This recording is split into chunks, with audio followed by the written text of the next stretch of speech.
Buenas tardes, sean todos bienvenidos a nuestra primer clase que tendremos cada 15 días aquí en Ministerio 710. Entonces, pues vamos a comenzar con la primer clase. Como les había dicho, vamos a ir despacito para aprender y va a haber un momento en que les voy a dar espacio para preguntas y me voy a detener y voy a preguntar cómo van y todo. Entonces, el objetivo de esta primera enseñanza, en esta nueva modalidad, en esta nueva normalidad, es ver la importancia de las ciencias bíblicas para la comprensión de la Biblia hebrea y cristiana. Y también vamos a ver el relato del origen de Yahvé en el reino de Edom. Esa es prácticamente la enseñanza de hoy, que vamos a avanzar. No llevo prisa, voy a ir despacio y pues ahora sí que la idea es que vayan comprendiendo todo esto. Bien, en las ciencias bíblicas, su tarea es la de hacer accesibles las herramientas y las hipótesis pertinentes para aprovechar la comprensión de la Biblia hebrea, o sea, la Biblia hebrea, el Antiguo Testamento, y la Biblia cristiana, que es el Nuevo Testamento. El lenguaje de ciencias bíblicas se dice Biblia hebrea y Biblia cristiana. El lenguaje religioso se le conoce como Antiguo Testamento, Nuevo Testamento en el cristianismo. En el mesianismo le llaman Tanaj, y pues en el mesianismo Nuevo Testamento le dicen el Brit Hadashah, que realmente pues nada que ver, pero bueno, ya lo estaremos analizando en su momento. Y pues como estamos ahorita estudiando las escrituras para entender lo que leemos, pues vamos a estar en un punto neutral, la Biblia hebrea, la Biblia cristiana. Bien, ahora, decía yo en la anterior que las ciencias bíblicas, pues tenemos precisamente lo que es la arqueología, filología, historia y arqueología, y pues también estudiar en el contexto político, social, económico. Todo eso, pues claro, el historiador toma esa herramienta, es para que nosotros podamos comprender lo que leemos. Yo en lo personal reconozco que la Biblia tiene libros sagrados, es decir, es un libro sagrado. Digo, tiene libros porque Biblia es una colección de libros y pues que vamos a respetar, pero que vamos a extraer el mensaje teológico que nos va a ayudar a ser mejores personas para agradar al Rey del universo. ¿Sí? Mejor esposo, mejor ciudadano, mejor empresario, mejor padre, en fin, para honrar al Rey con nuestra manera de vivir. De eso se trata. Porque si nuestra vida no cambia, ¿de qué sirve que estemos estudiando la Biblia si seguimos iguales? Entonces, pues bueno, las ciencias bíblicas nos van a ayudar a entender lo que leemos. En la Biblia hebrea, las ciencias bíblicas ve 3 puntos importantes. Y esto es ahora sí que es importante que lo vayas viendo, que lo vayas comprendiendo. Por ejemplo, punto número 1 es la historia de la formación de la Torá. Aunque yo últimamente, hoy tuvimos un en vivo en YouTube muy bueno. Lo digo porque muy respetuosos las personas que estaban ahí. Pues siempre les he dicho de que, pues sí, aunque tengamos diferentes maneras de pensar, pues tenemos que respetarnos, tenemos que practicar lo que la Biblia dice de amarnos unos a otros, aunque pensemos diferentes. Y gracias a Dios hoy me gustó mucho la dinámica, ya está ahí en YouTube, duró 1 hora 26, se hicieron preguntas muy, muy importantes. Y pues bien, aprendimos ahí juntos también. Entonces, ya regreso al tema de las ciencias bíblicas, la historia de la formación de la Torá. Ya me acordé por qué lo dije, porque lo he estado diciendo mucho en mis enseñanzas de qué será de un año para acá, de cómo se formó la Torá, de las 4 fuentes, en fin. Todo eso lo vamos a estudiar nosotros aquí, pero muy despacito. Entonces, también dice una reconstrucción de la historia de Israel y Judá en el segundo y primer milenio. Es decir, con la historia, con los datos que hay en la historia, nos va a ayudar a entender el antiguo Israel, que de veras que es fascinante, es impresionante toda la información y esa información nos ayuda cuando estamos leyendo por decir, de Josué en adelante, que se supone que es más histórico, pero bueno, realmente no es así, pero te da puedes comprender, porque si ya conoces cómo es la historia de Israel, pues puedes comprender muchas cosas de lo que viene en jueces, en Josué, en jueces y en reyes. Pues bueno, ahora sí que las fuentes deuteronomistas, los sefers o los libros que hicieron, es precisamente Deuteronomio, Josué, jueces, reyes y Samuel. Digo Reyes y Samuel porque antes eran un solo rollo, un solo paquete, pero luego los partieron, hicieron primera y segunda. Y tercer punto, hablando de esta diapositiva, pues también los mitos fundadores de la Biblia. Ahí es donde a veces las personas como que les explota la cabeza y dicen, ¿cómo va a ser que la Biblia tiene mitos? Y sí, sí tiene mitos. Porque el mito es el lenguaje antiguo para transmitir un mensaje o para describir algo, o simplemente era la manera de poder expresar lo que ellos pensaban, su cosmovisión, cómo lo veían. Entonces el mito es parte de la cultura de transmitir un mensaje. Por ejemplo, lo que es Adán y Eva, por ejemplo, tan solo en el Éxodo, que ya lo estudiaremos también, en el Éxodo, en este Génesis, tan solo la creación que es capítulo 1 y 2 y parte del 3, nos muestran cosas interesantes. Por ejemplo, el Éxodo, sigo con el Éxodo, ay, perdón, con ¿cómo se llama? Génesis. Adán y Eva es un mito, ¿sí? Es una parábola. Y por ejemplo, en la primera creación, que es el capítulo 1, que es la fuente eloísta, habla ya lo estudiaremos, pero nomás lo quiero que ustedes se den cuenta, habla precisamente de Adán y sale Eva al mismo tiempo, y esa primer Eva que se crea ahí de acuerdo a ese relato fue Lilith, y Lilith es otro mito, ¿ok? Entonces, ¿la Biblia tiene mitos? Sí, sí tiene mitos. Entonces, todo eso lo vamos a ir aprendiendo y lo vamos a ir comprendiendo y nos vamos a dar cuenta el mensaje que se está transmitiendo en esa parte. Dice, la primera edición de la Torá fue entre el año 400 y 350 antes de la era cristiana. Recordemos que la Torá pues fue compilada de esas cuatro fuentes. Recuerden esas cuatro fuentes, que es la más antigua es la Yavista, que se hizo en los tiempos de Salomón, a finales de los tiempos de Salomón. Luego viene la Eloísta, que se escribió en el Reino del Norte, con todas sus tradiciones y todo lo que ellos creían. Y luego viene la Deuteronomista el año 622, que la descubrieron y que se la presentaron a Josías, entre comillas, el descubrimiento, y que fue editada por Josías y por Jeremías y le agregaron el personaje llamado Moisés. Y luego viene la sacerdotal.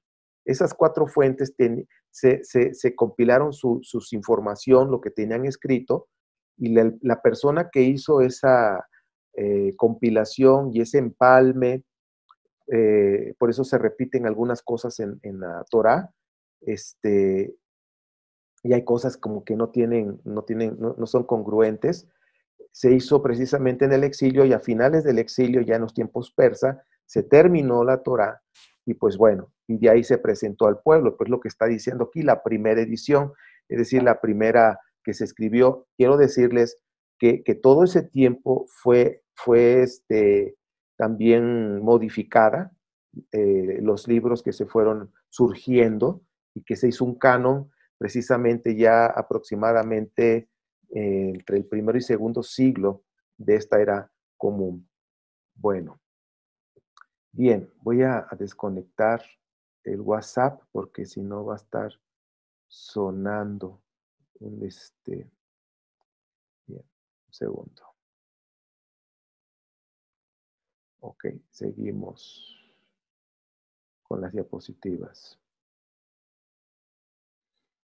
Dice, la Torá escrita necesita ser completada por la Torá oral, porque constantemente es necesario la adaptación e interpretación. Esto es importante que lo vayan viendo, porque la Torá escrita, el Humash, o los 5 libros que ya ahora ya tenemos, desde que se entregó en esas fechas del año 400 o 350 en esos tiempos, al paso del tiempo hasta el día de hoy, se ha ido adaptando con la Torah oral, ¿sí? Se ha ido reinterpretando y hay cosas que en aquellos tiempos funcionaba, que era así, pero ahora ya no. Por ejemplo, cuando habla de no encenderás fuego en el Shabbat.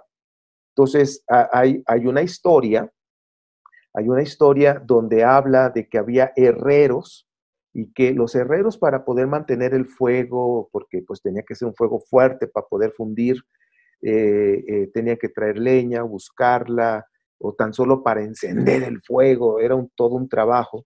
Entonces fue una de las razones que se prohibieron el no prender fuego. Recuerden que todas estas prohibiciones ya fueron en el año 500 aproximadamente, cuando se empezó a escribir y a compilar la Torá. Pero lamentablemente al paso del tiempo, hasta el día de hoy, se toma de manera muy literal sin conocer el pasado de por qué se prohibió esa situación del encender fuego. O sea, no hay una historia. Ahora, ya cuando conoces la historia, por ejemplo, hay rabinos, porque dentro del mismo judaísmo, que yo no voy a enseñar judaísmo, porque yo no soy judío, no practico judaísmo como tal, ¿sí? Que lea yo las escrituras es muy diferente a practicar un judaísmo, ¿ok? Es muy diferente, hay una total diferencia.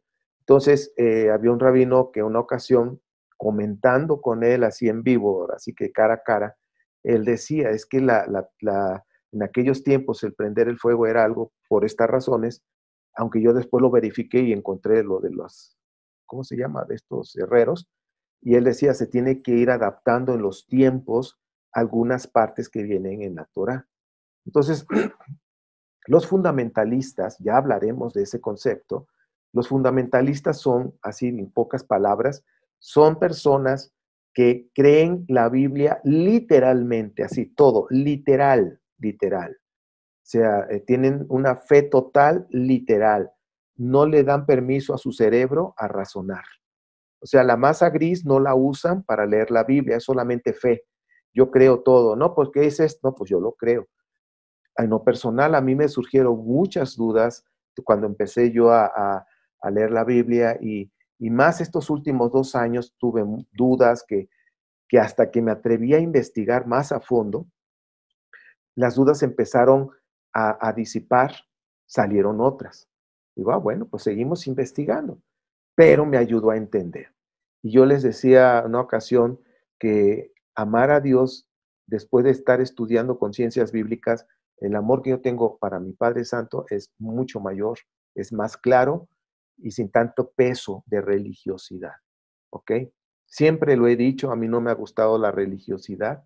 Desde que yo conocí, vamos a decir, el Evangelio, la Biblia y todo en una iglesia pentecostés cuando tenía 15 años, a mí las cuestiones religiosas no me gustaron. El lenguaje religioso tampoco me gustó. Entonces, pues, ahora pues, con más razón.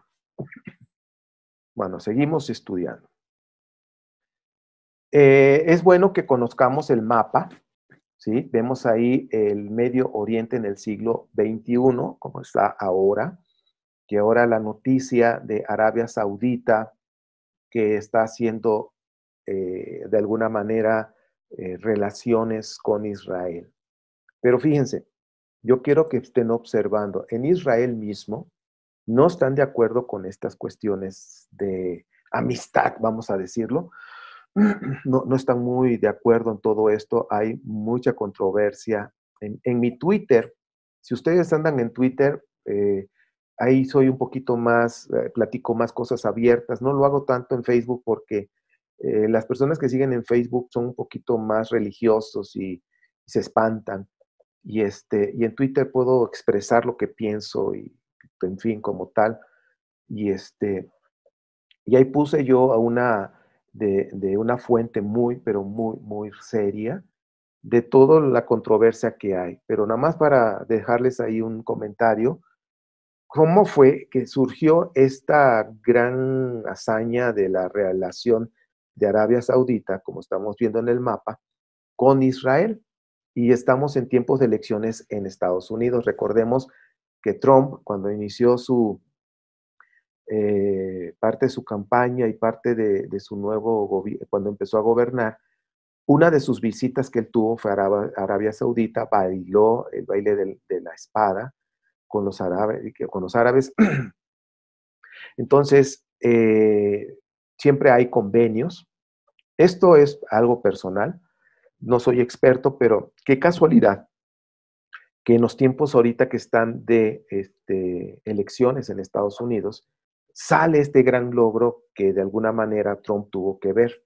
Entonces, pues ahora sí que estamos en tiempo de elecciones y ahorita vamos a enterarnos de muchas cosas, como estamos aquí en México, igual con el caso Lozoya y tantas cosas.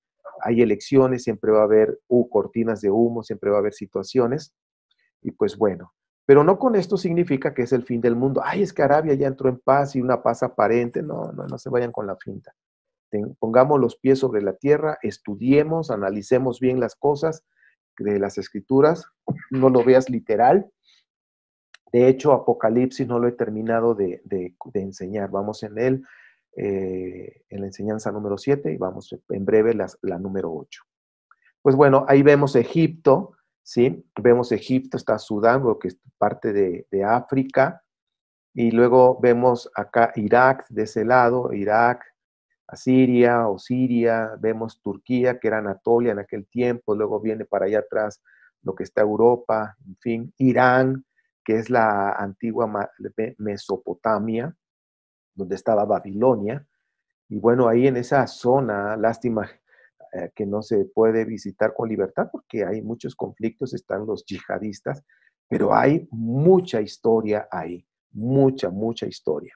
Pues bueno, tengan ahí en mente cómo es el mapa y pues bueno, Israel, que es un pedacito de tierra, pero que era en aquellos tiempos el paso del comercio por tierra de Egipto o de África, tenían que pasar por Egipto y luego lo que era Israel cuando iban por tierra para llegar a Irak o a Siria o a lo que es Mesopotamia, tan solo a Turquía, aunque también lo hacían por mar. Pero cuando iban en corto, muchos también lo hacían por tierra. Entonces, esa parte de Canaán, perdón, era en la circulación de muchas etnias, de muchas personas de diferentes nacionalidades y lenguajes, culturas, ideologías, todo eso pasaban por ahí y algunos se quedaban a vivir también en Canaán.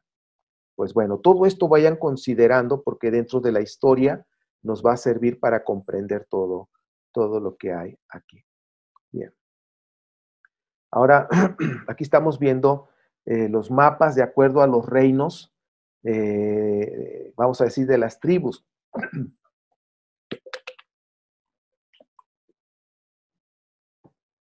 Y ahí tenemos el reino de Israel, que está al norte.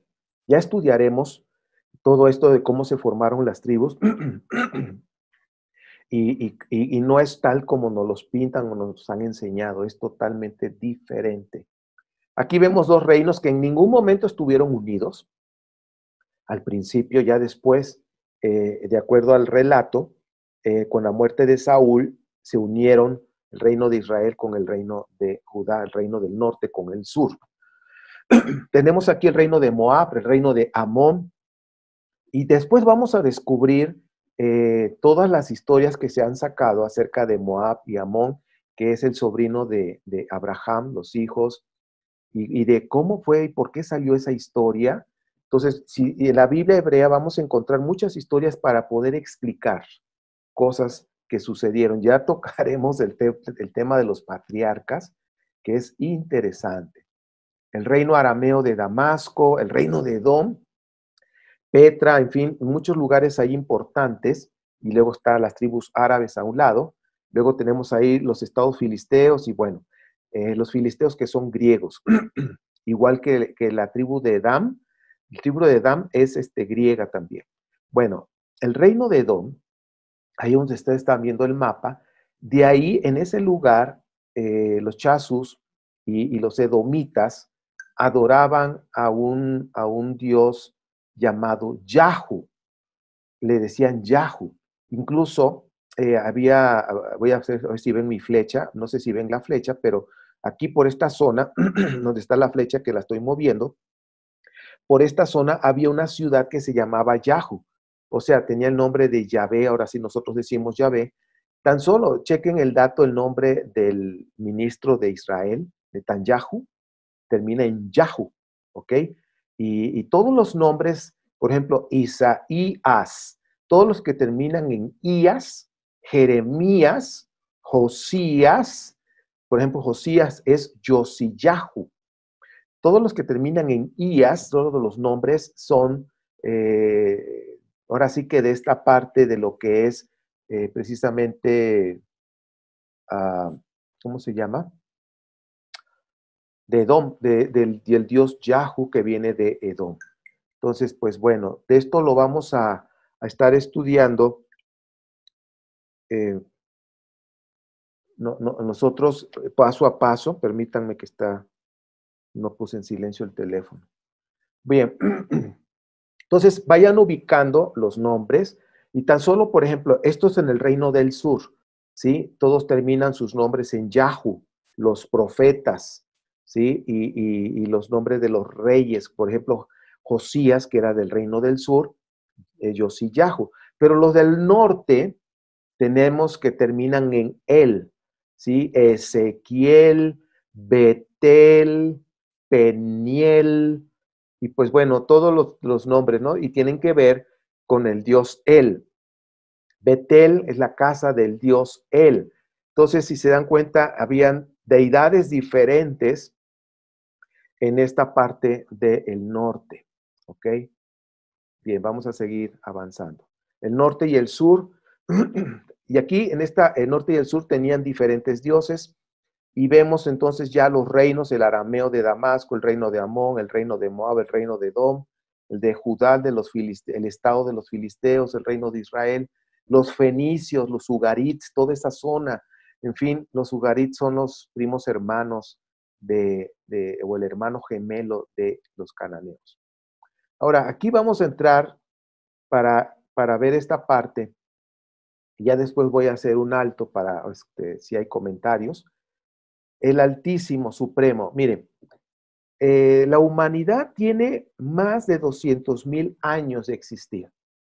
El judaísmo dice que son 6,000 años, pero bueno, tienen un midrash para explicar de que en la creación, que cada día, que hablaban de esto y de aquello, en fin, hay muchos midrash e interpretaciones acerca de lo que es Génesis. Por eso le digo que en su momento lo vamos a ver. Pero la arqueología es ciencia que te demuestra con evidencias, y tan solo en África se encontraron restos humanos del año 300,000, de hace 300,000 años. Entonces estamos hablando de que la humanidad tiene mucho tiempo de existir. En cada era, en cada temporada, por ejemplo, ahorita estamos en un cambio de era donde la humanidad está prácticamente pasando la historia y viene una nueva generación de humanidad, de personas diferentes, la infotecnología, prácticamente nuestra privacidad ya no la tenemos, aunque tú tengas el teléfono apagado, o vamos a decir, no lo estás usando, pero está encendido y lo tienes ahí, te están captando todo, todo, todo, todo. O sea, ya no hay privacidad, lo que es la Big Data. En fin, yo les mandé pues una entrevista de una persona muy preparada, de una persona que no es cualquier, dijéramos los mexicanos, un papanata.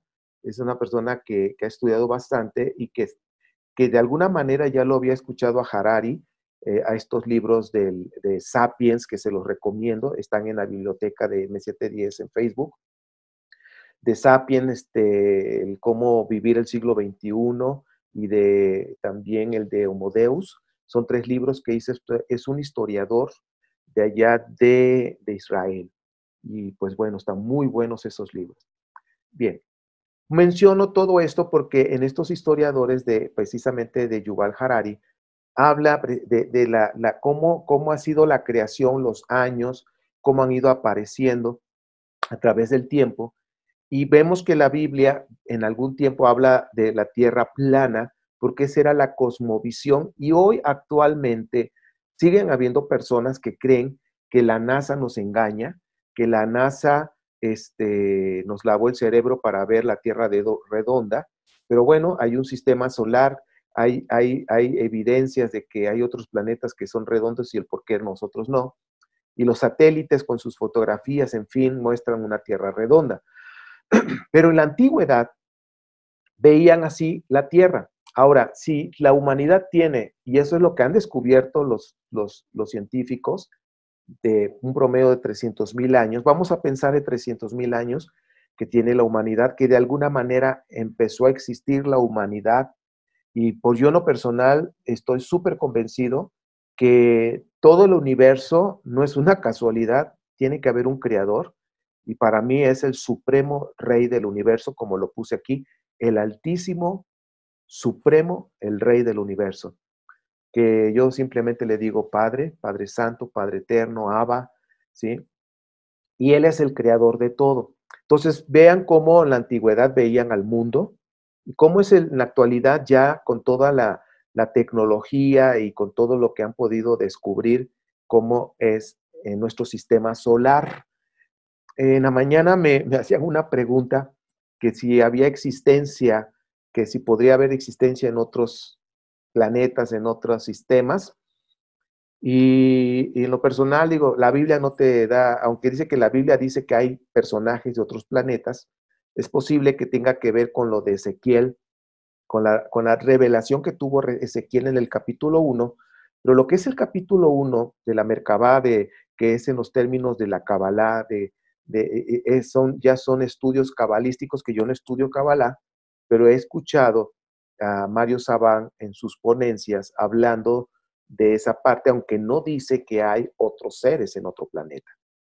Sin embargo, ha habido otros historiadores, otros científicos, otros historiadores de la Biblia que piensan que sí hay, que sí puede haber existencia de otros seres vivos, vamos a decir, no personas, sino seres vivos en otros planetas. Pues bueno, yo en lo personal no lo sé, no tengo evidencia, simplemente les estoy platicando lo que se dice. ¿Es posible? Pues sí, sí puede ser posible. Pues para mi Padre Eterno no hay imposibles, Él puede hacer lo que Él quiera, Él es soberano, y si Él quiere tener otros seres en otros lugares, lo puede hacer como Él quiera. Pero bueno, no tengo evidencia de eso. Seguimos. Entonces, en el proceso de este monoteísmo, y yo creo que hasta en esta diapositiva voy a parar para poder dialogar hasta este punto, porque no los quiero cargar de tanta información y luego ya no sepan qué, qué van a comentar. Dice aquí el proceso del monoteísmo en la historia del judaísmo. Entonces vemos que antiguamente, antes, el dios El era el dios importante.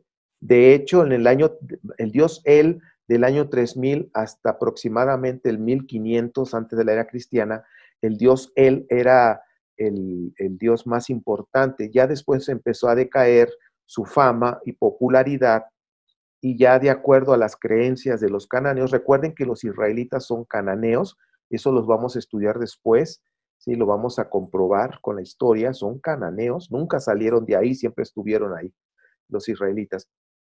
Y luego Yahvé hizo una sinergia, se fusionó con el dios El. Entonces, esto era costumbre en la antigüedad, como lo hacían los egipcios, como estaba el dios Amón y el dios Ra. Eran dos dioses diferentes, pero que luego se fusionaron sus características y salió el dios Amón-Ra. Así pasó en la historia de Israel, que Yahvé, que venía de acá del reino de Edom, era el dios de los edomitas, y que después los judaítas, que están cerca, son vecinos, a través de los chazos, en fin, hay una historia de eso, nada más estoy haciendo como un general, adoptaron al Dios Yahvé porque en Jerusalén no era su Dios. El Dios de Jerusalén era el Dios Shalim. Shalem, Shalim. Por eso David, fíjense, David de alguna manera adoraba al Dios Shalim, porque Absalón y el nombre de Absalón y de Salomón tienen, en hebreo es el Dios Shalim. Tiene que ver con la relación con el Dios Shalim. Entonces, antes estaba el Dios la tierra plana, pero ahora, bueno, antes, después dice Yahvé, el Dios de Israel. Se fusionó y en esa fusión no tan solo tomó el lugar del Dios que el Dios en el panteón de los Ugarit y de los cananeos, él era el rey supremo junto con Asherá, siempre tenía una esposa y que ellos dos gobernaban en todo en el panteón de los dioses y tenían 70 hijos, que esos 70 hijos eran semidioses y dioses. Entonces, había dioses y semidioses.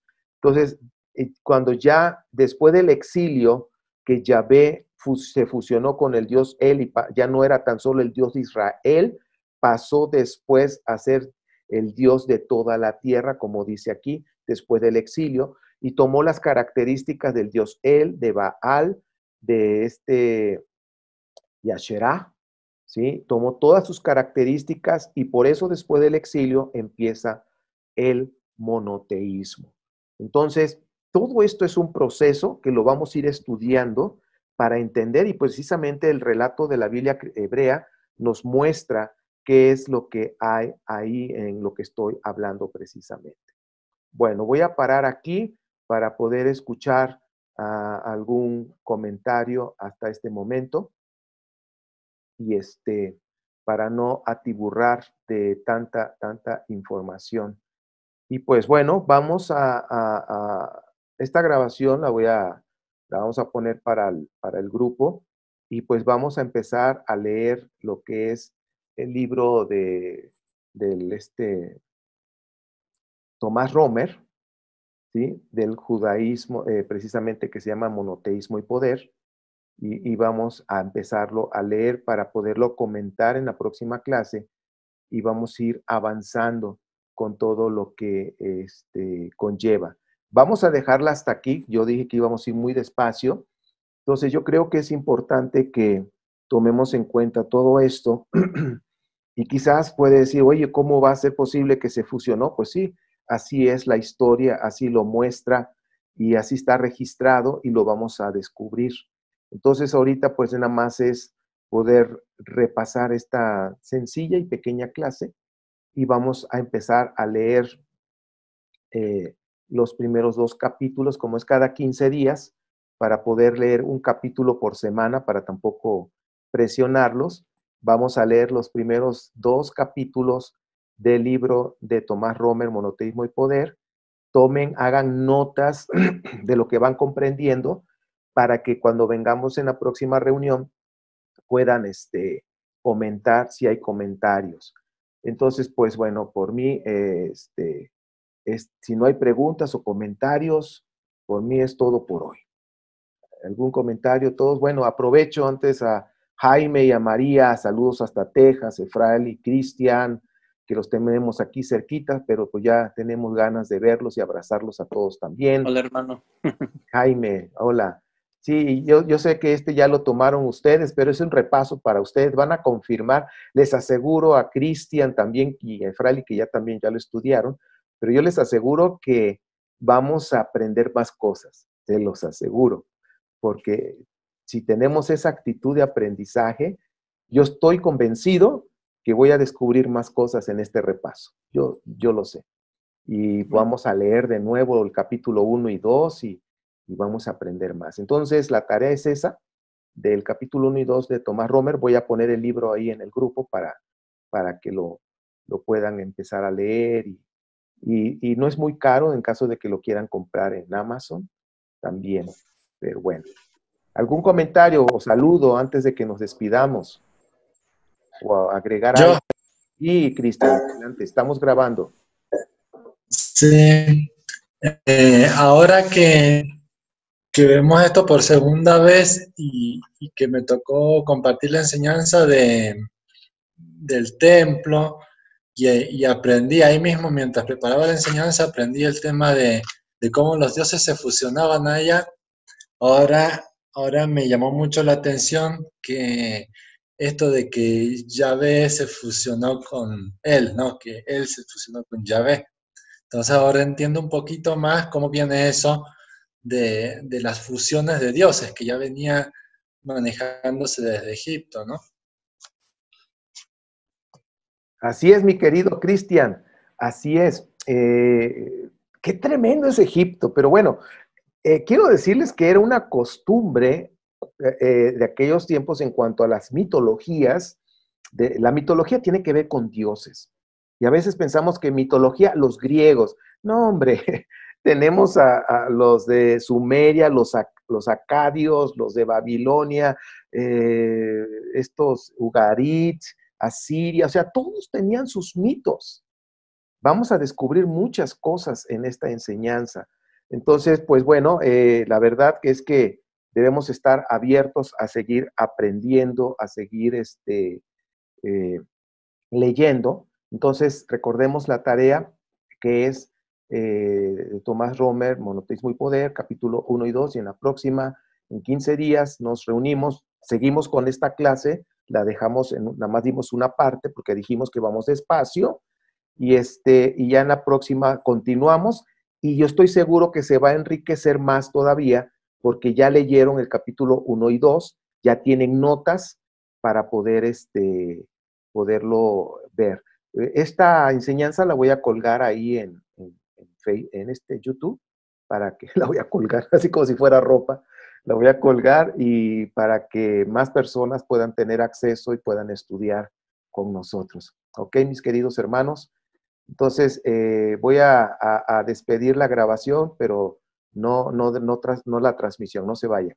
Bueno, pues, ahora sí que voy a cambiar aquí.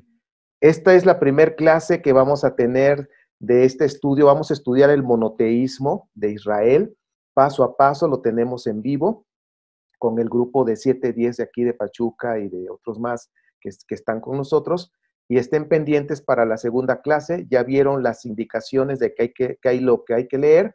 Y si no tienen el libro, búsquenlo por internet. Ahí está en PDF y ahí lo pueden leer o bajar.